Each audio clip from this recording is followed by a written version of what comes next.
क्योंकि भगवान जब दया बख्शेंगे, जब आप सच्चे दिल से यो मान लोगे Kabir is God, nothing else, और कोई मदद कर भी नहीं सकता। तो ये सारा ज्ञान सुनाने का दास का उद्देश्य भी यही है कि आपको सब प्रमाण दिखा के ये सिद्ध कर दूं कि ये परमात्मा है, इसके बिना सुख कोई दे नहीं सकता, कर्म संस्कार बदल नहीं सकता।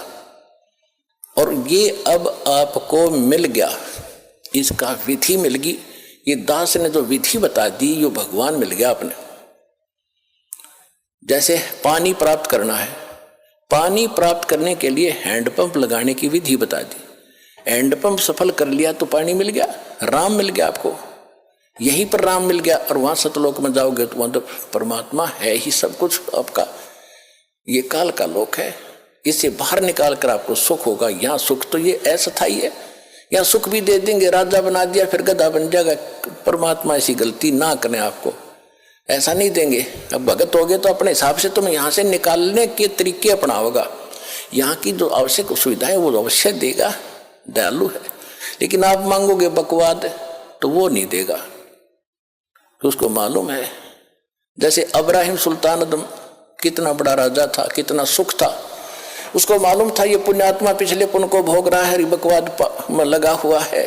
16,000 तक ब्याह करवा लिए उस मूर्ख ने थोड़े से जीवन के में है। और फिर फूला फुरा खूब धन वो था पिछले संस्कार का, पिछले दान पुण्य कर रखे थे उसने। जब वो सम्मान वाली आत्मा थी, फिर शेर खां नाम का एक राजा बना शेरवान शहर में, शेर। और फिर उसके बाद फिर उसके दान करवाया दाता ने। कभी फिर सुनाएंगे कथा, जो पुराने उनको मालूम है। उसी पुण्य से राजा बना हुआ था, उसे भोग रहा था, फिर वो गधा बनता थे। मालिक ने उस प्यारी आत्मा को उस नरक से निकाला, राजपद छुटवाया, उसके पीछे पड़ गए। और जब उसने ज्ञान हुआ तो उसका समझ में आया सचमुच मैं तो गधा था, कति बेगार कर रहा था। फिर परमात्मा ने कह भी दिया था कि जा अब्राहिम, अब ज्ञान तुझे होगा तो राज कर ले। हाथ जोड़ लिए दाता, अब उस नरक में ना जा, भेजो। अब तो पता लग गया, मजदूरी कर लूंगा, लकड़ी तोड़ के बेच के गुजारा कर लूंगा। दाता तेरा आपका साथ रहे, मेरे मोक्ष चाहिए मुझे, अब कुछ नहीं चाहिए। और हम मांगे भगवान से ये दे दे, ये दे दे, वो दे दे, मांगने की जरूरत नहीं। आने के बाद या तो आपने मांगने की जरूरत नहीं, बालक नहीं, आप उसके बच्चे हो। आज आप उसके बच्चे होगे, बेटा बेटी होगे। जिस दिन आपने यहाँ नाम ले लिया, 2 प्रकार के बच्चे होते हैं।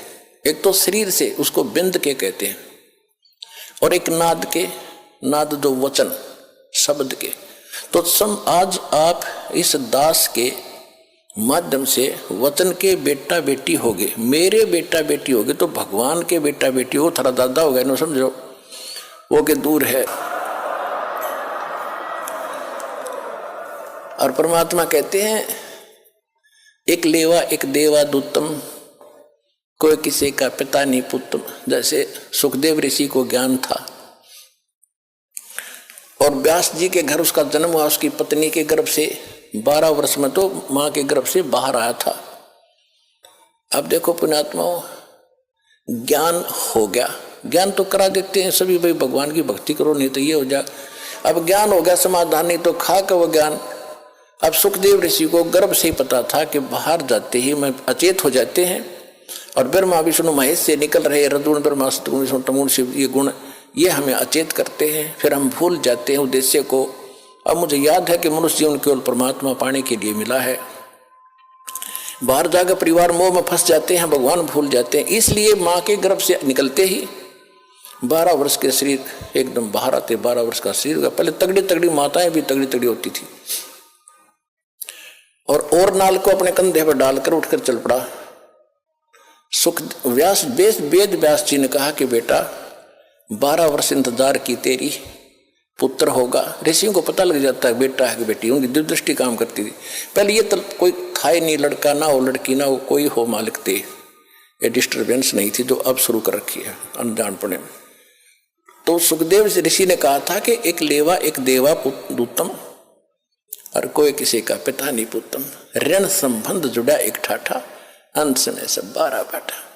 कि पिताजी ना जाने कितनी बार तू मेरा बाप और मैं तेरा बेटा हो लिया। ना जाने कितनी बार मैं तेरा बाप और तू मेरा बेटा हो लिया। ये पूरी चिट्ठी मेरे पास है। और इब क्या गलती करूं नहीं, मैं शक्ल भी ना देखूं तेरी बाप, मेरी मोह हो जाएगा आपके अंदर। यूं कहकर पिछले संस्कार से सिद्धि से उड़कर चला गया। पिछला बैटरी चार्ज थी। अब उसको ज्ञान भी था। राजा जनक गुरु भी बना लिया और फिर भी मोक्ष नहीं, क्योंकि राजा जनक कोई ज्ञान नहीं था कि जितना ज्ञान था बता दिया। विष्णु का पुजारी था, विष्णु लोक में वो चला गया राजा जनक, विष्णु लोक में सुखदेव चला गया। अब राजा जनक को परमात्मा उससे भी मिले थे, लेकिन जब घने ठाठ से थे, वो समय नहीं था जो दास आपको यहां लाना चाहता है कि ये समय था मोक्ष का। अब राजा जनक जो थे पहले सतयुग में राजा अम्बरीश थे, वो विष्णु पुजारी थे। और ये दुर्वासा जैसे ऋषि तोब थे, बड़ी सिद्धि वाले थे, सब उस तो डरते थे। अम्बरीश ऋषि ऐसे साधक थे, शील संतोष के थे, पिछले जन्म के संस्कारी थे।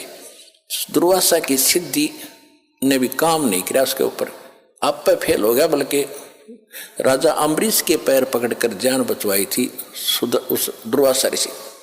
और वही ऋषि अगले जन्म में फिर राजा जनक हुआ, और वही राजा जनक फिर चला गया स्वर्ग में। रास्ते में काल कैसे चोरी करता है, कैसे ठगता है आपको। पुण्यात्माओं, एक एक प्रश्न को ध्यान से रखना, प्रत्येक में एक न्यारा न्यारा गुड़ रहस्य निकलेगा। जब राजा जनक ने अपने शासन काल में, जीवन काल में राजा था, बहुत गुणे धर्म पुण्य किए थे, बड़ी बड़ी यज्ञ की थी, 100 मन घी की, सैकड़ों की संख्या, और काफी दान किया था, गौवें दान की थी ब्राह्मण ऋषियों को। लेकिन वो मंत्र ठीक नहीं थे। जैसा किया दान धर्म वो तो मिलेगा ही मिलेगा। तो राजा जनक जब जाने लगा, विमान में बैठकर जा रहा था, काल के दूत वहां से रास्ता था एक, वहां से ले जा रहे थे। वो काल के दूत नहीं थे उसके साथ थे विष्णु जी के गण, विष्णु जी के गण, और साथ में कुछ यमदूत भी उसी जहाज में बैठे जा रहे थे। तो वहां जाकर जब एक नरक के साथ से उनका विमान गुजर रहा था, तो नरक के अंदर 12,000 आत्माएं अपने किए हुए पाप कर्मों का वहां दंड भोग रहे थे, हाहाकार मचा था, चिल्ला रहे थे। और वो राजा था, दयालु राजा था, अपने राज्य में किसी को कोई दुख होता था तुरंत उसका निवारण करता था, उसको शांति देता था, किसी को दुखी नहीं होने देता था। तो जब उसने वहां जाकर हाहाकार मची देखी तो कहा कि पार्ख दो, विमान रोको। विमान रोक दिया कि ये चिल्लाहट कहां से आ रही है, कौन दुखी है इस नगरी में। उन्होंने बताया जी ये नगरी नहीं है तो नरक है, इसमें 12 करोड़ 12 करोड़ आत्माएं इसमें दुख अपना कर्म का दंड भोग रही हैं। राजा ने कहा कि इनको को छोड़ दो, इनको निकालो इससे। तो पार्षदों ने जो साथ गए थे भगवान के दूत, उन्होंने कहा कि राजन, या आपका हुक्म नहीं चलेगा या तो धर्मराज का हुक्म चलेगा कि धर्मराज को बुलाओ, धर्मराज के पास ले चलो मुझे, या धर्मराज को यहाँ धर्मराज को बुलाओ, और नहीं तो मुझे भी यहीं छोड़ दो, मैं भी इस नरक में इनके साथ ही रहूंगा, आगे मैं भी नहीं जाता। अब वो संदेशा धर्मराज के पास गया। धर्मराज ने आके पूछा कि राजन क्या कारण है कि ये सब इनको छोड़ो, ये बहुत दुखी हो रहे हैं, मुझसे देखा नहीं जाता। तो उसने बताया जी देखो यहाँ ऐसा नहीं होता, जिसने जैसा कर्म किया वो भोगना ही पड़ेगा। ये मेरी बही, मेरी पैड में लिखा है, रिकॉर्ड में, इनको कोई बदल नहीं सकता, मेरी ताकत नहीं है बदलने की। तो राजा जनक ने कहा कि मुझे भी यहीं छोड़ दो, कि ये भी मैं नहीं कर सकता, आपको यहाँ छोड़ने का आदेश नहीं भगवान का, आपको कैसे छोड़ूंगा। तो कहने लगा मैं तो जाता नहीं, करो जो आपने करना है। अब ऐसे पुण्यकर्मी आदमी के साथ, आत्मा के साथ वो भी ज्यादा खस्सा खसाई नहीं करते, फिर अपनी चापलूसी यानी चाणक्य ऋषि अपनाते हैं। धर्मराज ने कहा कि एक काम हो सकता है, आप अपने पुण्य दे दो, इनको पुण्य संकल्प कर दो, उन पुण्यों के आधार से मैं इनको सबको नरक से निकाल दे दूंगा, निकाल सकता हूं। आपके पुण्य इनको मिल जाएंगे, आपको इतना फिर डेबिट हो जाएगा, आपके पुण्य कम हो जाएंगे। राजा जनक बड़े दयालु थे। परमात्मा कहते हैं देखो दयालु होना जरूरी है, लेकिन अपने दयालुता में अपने पैर पर कुहाड़ी मारना कोई दयालुता नहीं है, वो तो मूर्खता है। राजा जनक ने कहा कि ठीक है, मैं इनको अपने आधे पुण्य देता हूं, जितने मैंने धर्म पुण्य किए, भक्ति भक्ति करी है। ठीक है, उसने उधर से काट के उन सब का बांट दिए, आधे पुण्य 12 करोड़ में बांट दिए। उनको सबको बाहर निकाला, अलग से विमानों में बैठाया, राजा के पीछे पूरा लश्कर भेज दिया, चल। अब वो सारे स्वर्ग में चले गए। देखो पुण्यात्माओं, ये आपका चोरी हो रही है, आप कहां तक ठग लेता है, काल का जाल कितना भयंकर है। तुम तो यहां तो पता ही नहीं, या तो आप ठगे जाते हो, आपके पास तो कोई पूंजी है कोई नहीं, वह बांट बूट के यही हो लिए, उसको तो और पूंजी लेकर जा रहा था, वहां ठग ली। अब वो 12 करोड़ आत्माएं पहुंच गई स्वर्ग में, ठाठ से रह रही है उसके पुण्य से। और जब वो पुण्य राजा जनक के दिए हुए वो बख्शे हुए खत्म होंगे, उसके बाद वही आत्माएं फिर पुनः उसी नरक में आएंगी जो उनके पाप न्यू के न्यू रखे थे, वो फिर भोगने पड़ेंगे। उधर से राजा जनक का जब वो आधा खाली कर दिया है, वो फिर खत्म हो गया त्रेता में, द्वापर में तक वो वही रहा, स्वर्ग में इतने पुण्य थे। अब कलयुग में वही आत्मा राजा अम्बरीश की, राजा जनक बने, फिर राजा जनक की आत्मा ये श्री नानक देव जी बने तलवंडी के अंदर। तलवंडी पंजाब यानी पाकिस्तान के अंदर एक तलवंडी गांव है, वहां पर एक कालू राम मेहता खत्री यानी अरोड़ा, उसके घर जन्म हुआ। उसका पिता पटवारी था और स्वयं ये नौकरी करने लगे। फिर एक सुल्तानपुर शहर में एक राजा था, नवाब था, और वहाँ इसकी बहन ब्याही थी नानक साहिब जी के, जो सिख धर्म के प्रवर्तक हैं श्री गुरु नानक देव जी। ये आदरणीय आत्मा कहाँ थी? अम्बरीश, सतयुग में राजा अम्बरीश, लाखों करोड़ों सेना इसके साथ, और हाँ जय जयकार होती। राजा जनक, लाखों सैनिक, लाखों नौकर इसके हाथ जोड़े खड़े रहते थे। और फिर वही अपने पुण्य से खत्म करके क्या बने?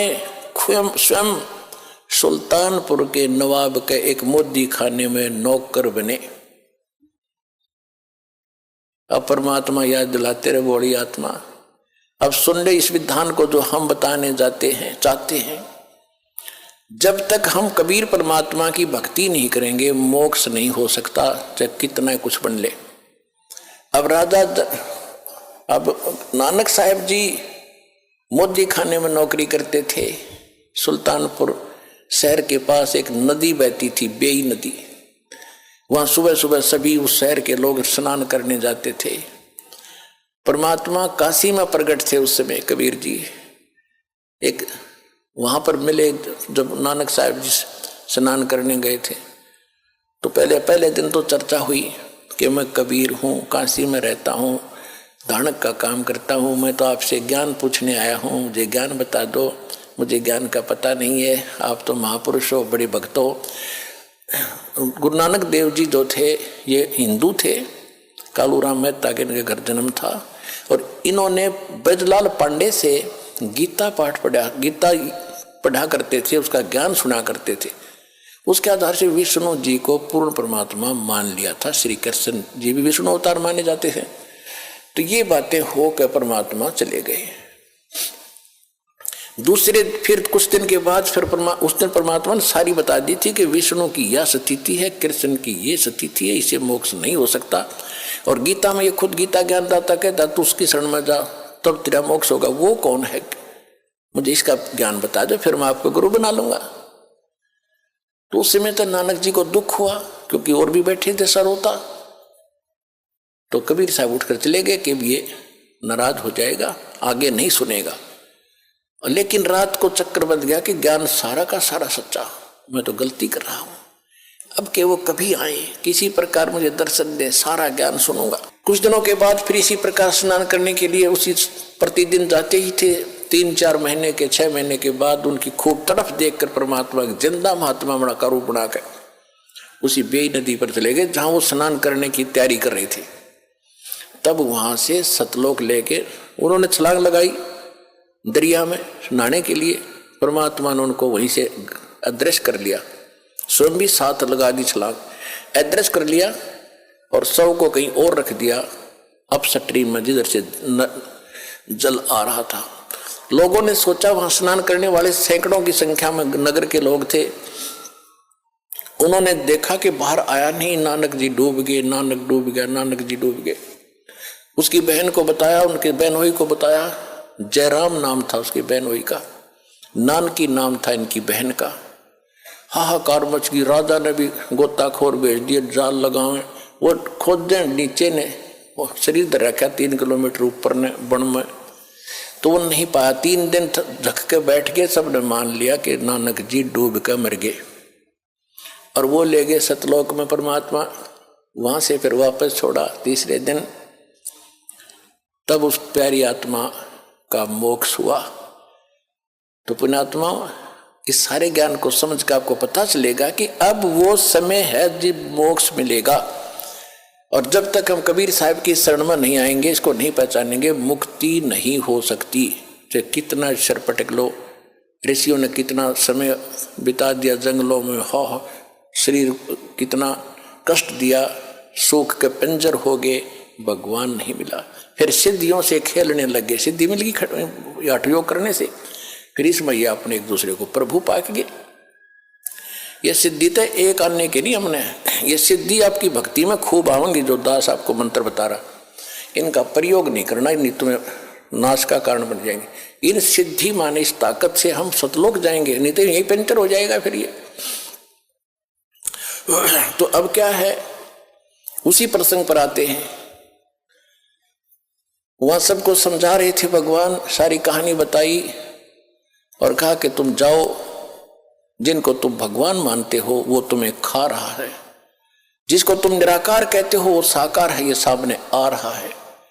जब उन सभी जीवों ने देखा कि ये सामने, ये है वो तुम्हारा निराकार का ज्योति निरंजन, ज्योत स्वरूपी अलख निरंजन, और ये है वो ब्रह्म जिसको तुम ब्रह्म कहते हो। ब्राह्मणों, ये है तुम्हारा ब्रह्म और तुम्हारी अक्ल मारी जा रही है। देवी पुराण के अंदर 3रे स्कंद में, ना 7वें स्कंद में, हिमालय राजा को जब ज्ञान दे रही है देवी दुर्गा जी, वो बता रही है कि तुम ओम नाम का जाप करो, ब्रह्म की भक्ति करो और सब बातें छोड़ दो, किसी की पूजा मेरी भी मत करो और अनन्य मन से उसकी भक्ति करो, उसको प्राप्त हो जाओगे। वो ब्रह्म लोक में रहता है, वो ब्रह्म लोक में रहता है ब्रह्म, वहां चले जाओगे। और ये नहीं कोई निराकार, फिर निराकार की तरह तो सब जगह है। पुराणों को भी ना समझाएंगे, हाय हाय, वेद पढ़े पद पर भेद न जान, ये बाँचे पुराण 18, और पत्थर की पूजा करें ये भूल गए सिरजनहारा। कहते हैं वेद पढ़े पढ़ भूले अर्थ ना खुले, वेद पढ़े अर्थ ना, पढ़ भूले, पढ़ तलिया लेकिन अर्थ ना खुले। इसलिए ब्राह्मण मोक्ष प्राप्ति नहीं कर सके।